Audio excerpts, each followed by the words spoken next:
Well, joining us now is one of Olivia Newton-John's decades-long friends, actress Jane Seymour. Hi, Jane. Good morning.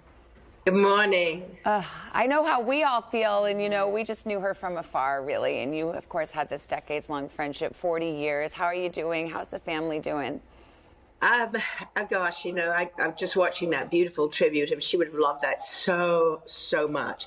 I miss her. I knew she was really, really ill for a very long time, as a lot of people did. And I had the privilege of seeing her not that long ago and talking to her. And she was just an amazing person. And as you said, what brings tears to my eyes is that she always cared about other people. She'd always ask about me. She'd ask about my family, about, people I knew or we mutually knew who were going through cancer. And she was just this positive light and, amazing person. And she would surprise me. Like, she showed up in Singapore to see me in a play once. I mean, like, who does that? Olivia. And we had a lot in common because, her sister was a patient of my father's. My father had delivered Rona's son, Emerson, and that's how we originally met. But then we were both kind of well known around the same time. And I remember having my baby Katie, and she looked at me one day and held my baby and said, "How do you do this?" And I said, "Olivia, I know you know how to do that." She said, "No, but how do you do this? How do you actually have a career and have a child?" And so really, I think our journey was very much that. And because, we had a lot of ups and downs with, careers and husbands and children and life. And, we had a very special bond, and it was pretty unique for me. I don't think I've ever had a friend that really could understand or wanted to understand, what that life was like. And I really miss her. Jane, you mentioned you had the opportunity, the blessing, to visit with her a short time ago. What was that last conversation like? What was she like? Well, I was with my two sisters from England. She got the day wrong, but she knew we traveled like 2 or 3 hours to get there. And she got out of bed, got dressed, came out on a walker. I mean, she should not have gotten out of bed at all. And she just sat down with us for quite a while and asked about us. How were we? How was our lives? How could she help us?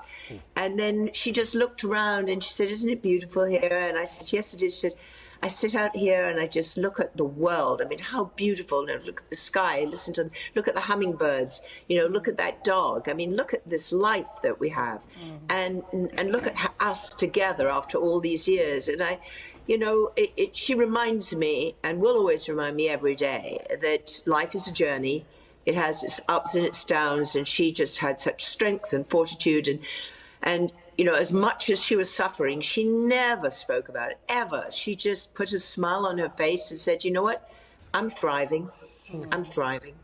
And Jane, on that note, there have been a flood of tributes, including one from her Danny Zuko, John Travolta, calling her impact incredible. Can you talk a little bit about that? I know she had her wellness and research center that continues to thrive. Amazing. I actually had the privilege of going to her hospital, the one that she built in Melbourne. And it was extraordinary. She said, "Well, I have this cancer hospital." Well, it's a major cancer hospital. And it doesn't just do, research and look after people, but there was an atmosphere when you went there. You just went, "Oh my gosh, Olivia has built the dream place for people who are having to go through the cycle of cancer." And sadly, I know a lot of people who are going through it right now, and they don't have anywhere that lovely. And then I remember Olivia telling me, she said, the cancer came back, and she said, "You'll never guess what." I said, "What?" She said, "I ended up in my own hospital." She said, "I'm so glad I built it." She said, "It was incredible. Everyone was amazing." But, she just gave back all the time. I mean, I think, that's the legacy. I mean, an extraordinary performer. I mean, you'll never forget her from Greece, from everything that she ever did.